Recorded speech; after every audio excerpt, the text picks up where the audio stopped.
సిద్ధార్థ్ మార్పు. విజయవాడ నగరంలో సిద్ధార్థ్ అనే ఒక యువ కళాకారుడు ఉండేవాడు. అతనికి తన నగరమంటే చాలా ఇష్టం. కాని సోషల్ మీడియా తెరిచినప్పుడల్లా అతని గుండె బరువెక్కిపోయేది. నాయకుల అబద్ధాలు, ప్రజల మధ్య ద్వేషాలు చూసి చాలా బాధపడేవాడు. ఈ చెడును ఎదుర్కోవడానికి ఇదే సోషల్ మీడియాను ఎందుకు ఉపయోగించకూడదు అని సిద్ధార్థ్ అనుకున్నాడు. అతనికి ఒక ఆలోచన వచ్చింది. తన చేతిలో ఉన్న ఆయుధం అతని కళ.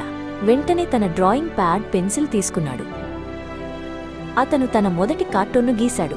అందులో ఇద్దరు రాజకీయ నాయకులు ఒకరినొకరు బురద చల్లుకుంటుంటే ఒక సామాన్య పౌరుడు గుంతల రోడ్డుపై పడిపోతున్నట్లుగా ఉంది. అది చాలా సులభంగా ఉన్నా చాలా శక్తివంతమైన సందేశాన్ని ఇచ్చింది. ఆ కార్టూన్ను ఫోటో తీసి ప్రజల కోసం అనే హ్యాష్ట్యాగ్తో సోషల్ మీడియాలో పోస్ట్ చేశాడు. మొదట కొద్దిమంది మాత్రమే చూశారు. కానీ చూసిన ప్రతి ఒక్కరూ దానిని షేర్ చేయడం మొదలుపెట్టారు. దాంతో సిద్ధార్థ్కు మరింత ఉత్సాహం వచ్చింది.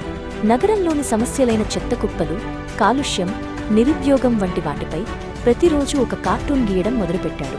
అతని కార్టూన్లు సూటిగా, సుత్తి లేకుండా సమస్యను ప్రజలకు అర్థమయ్యేలా చెప్పేవి. అతని కార్టూన్లు వేలాది మందికి చేరాయి. ప్రజలు అతని పోస్టుల కింద సమస్యల గురించి చర్చించడం, పరిష్కారాలు వెతకడం మొదలుపెట్టారు. ఒకరికొకరు సహాయం చేసుకోవడం ప్రారంభించారు. ఒకరోజు నగరంలోని ఒక పెద్ద పార్కును అమ్మివేసి అక్కడ ఒక షాపింగ్ మాల్ కట్టబోతున్నారని వార్త వచ్చింది. ప్రజలందరూ చాలా ఆందోళన చెందారు. ఆ పార్కులో ఆడుకుంటున్న ఒక పాప తన తండ్రిని, నాన్నా, మనం రేపట్నుంచి ఎక్కడ ఆడుకోవాలి అని అడిగింది.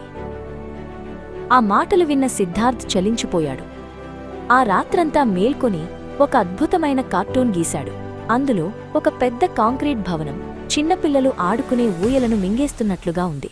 మనకు కావలసిన అభివృద్ధి ఇదేనా అని ప్రశ్నించాడు.